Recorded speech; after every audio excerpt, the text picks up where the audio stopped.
So before talking about the analysis that we are working on, it's work in progress, so it's not yet finalized, but we hope to finalize it within the coming weeks or months.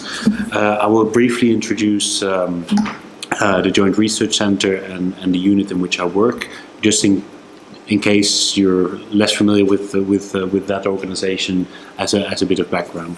I will also briefly introduce some of the work that we've published over the last year to give a bit of a scope of the research that we do in my unit, and then I'll continue with talking about this project that we're doing at present, which is a comparative analysis of the publication behavior of Marie Skłodowska-Curie Action Fellows, the Marie Curie, the mobility scheme within the framework program. This is work we do together with some colleagues in the GRC, as well as with Ulf Sandström and with Peter van der Besselaar. Professor Sandström works at present in Lund University, I think. At the time he was also working in the KTH, and Peter van der Besselaar works at the Free University of Amsterdam. Now the GRC has around 3,000 staff members, of which I think 1,800 are researchers. We produce around 1,400 scientific publications per year, and we inform European policy making in all cycles of the policy making process, so both inception, design, implementation, monitoring and evaluation. We're policy neutral, so in principle we don't have a policy agenda of our own, and we work for more than 20 departments or DGs of the European Commission. So we cover a very broad field, ranging from economics and finance to energy or GMO, biotech, and nuclear safeguards, which was where we started from in the 1950s. Now, despite being a fairly applied research organization, the GRC publications have a relatively high citation impact,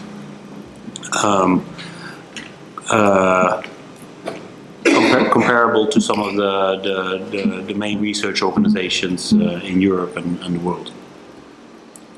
My unit is the knowledge management unit for the B Directorate, and the B Directorate is the current name for what used to be called the IPTS, the Institute of Prospective Technology Studies in Seville. It's a bit broader than Seville because we also have units in Brussels. It's my unit, and in Istra in Italy. But it's the directorate which does most of the socio-economic work in the GRC.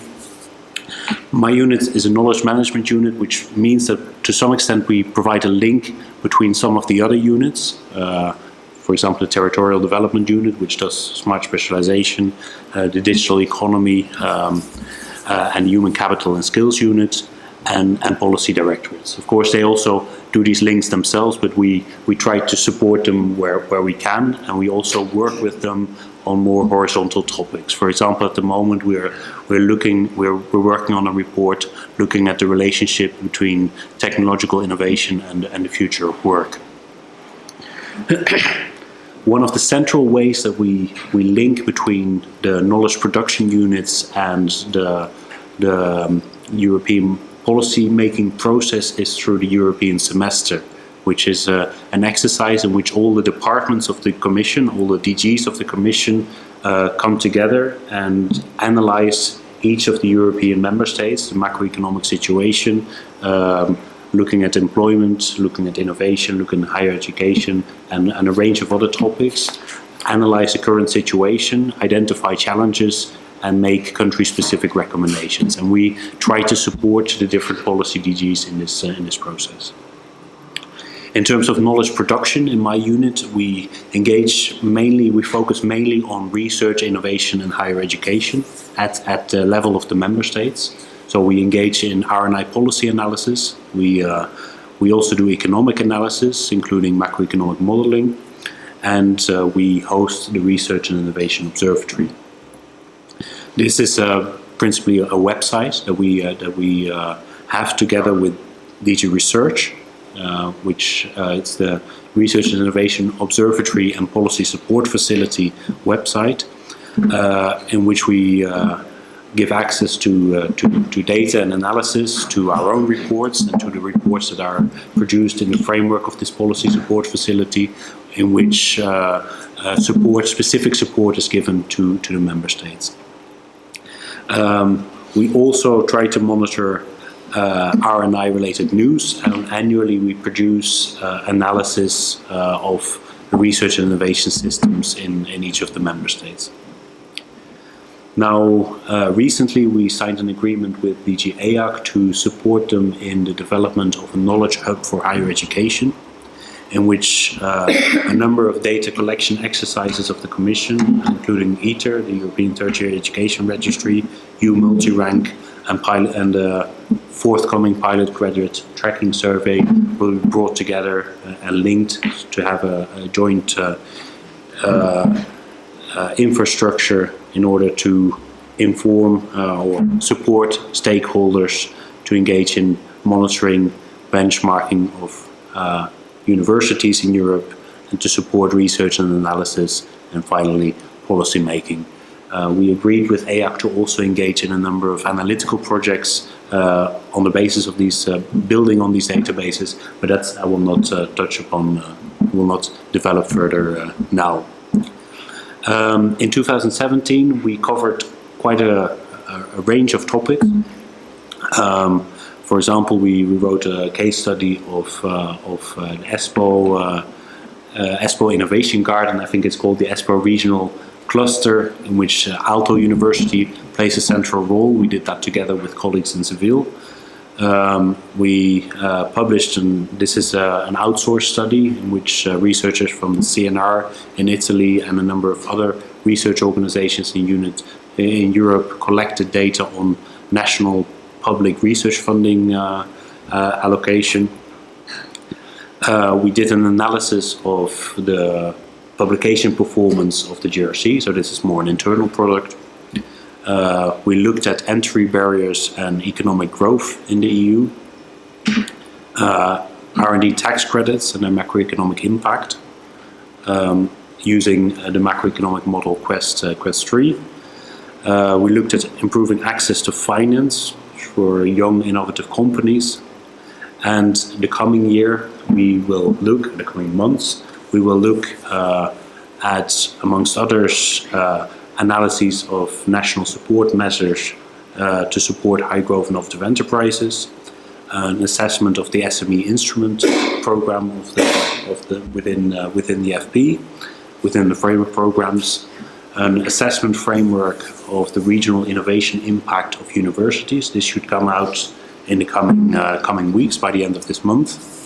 As I mentioned, we will analyze the relationship between technological trends and the future of work, as we do mainly for DG Employment, and we will look at the publication and analysis of Marie Skłodowska-Curie Action Fellows. And that's what I'm going to, that's what we're looking at now, and that's what I'm going to present in the rest of this presentation.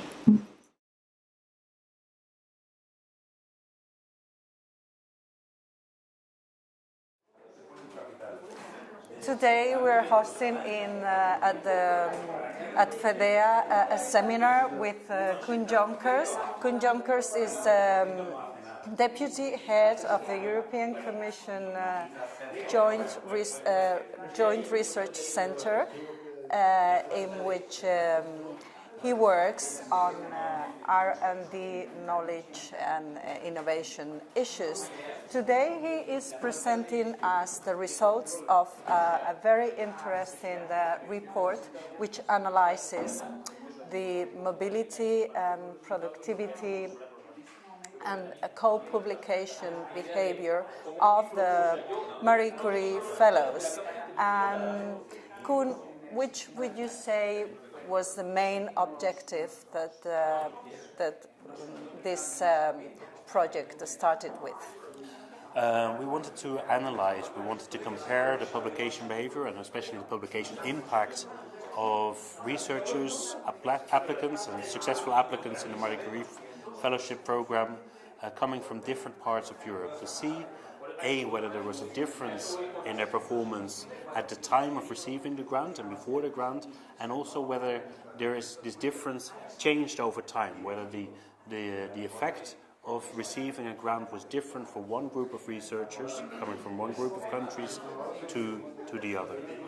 And in terms of the results that we found, we did see that there was a difference at the outset, but that this difference decreased over time.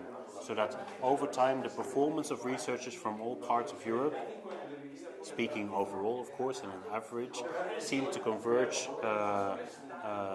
with time, thus suggesting that there was a positive effect of the grant. Was this the expected hypothesis you were trying to test? Did you have any unexpected result? This result we did expect. There's a number of other results which were surprising, though they are, and this is clear. This is work in progress, so we are only talking about tentative results, and they may change in the course of the further analysis. One unexpected result that we did find, or that we could not confirm, is what we had expected. There would be a strong effect of the quality of the host organization, and this effect we did not see so clearly. So we looked at the average impact of the host environment, and we did not see this to have a very clear correlation with the performance of the researchers after their grant. Again, looking at the whole population.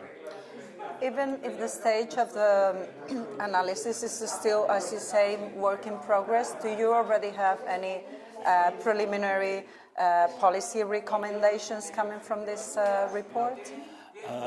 One clear recommendation, which applies both to the European funding programs, but also to national programs, is that it is very important to take into account the needs to evaluate and to create the conditions to allow for a proper evaluation at the outset, at the design of policy instruments. So to allow analysts and researchers to have the resources to conduct and ideally a counterfactual impact assessment. And this is something that is important to take into account at the outset, because you have to ask researchers who apply for funding to allow their data even if they're not successful.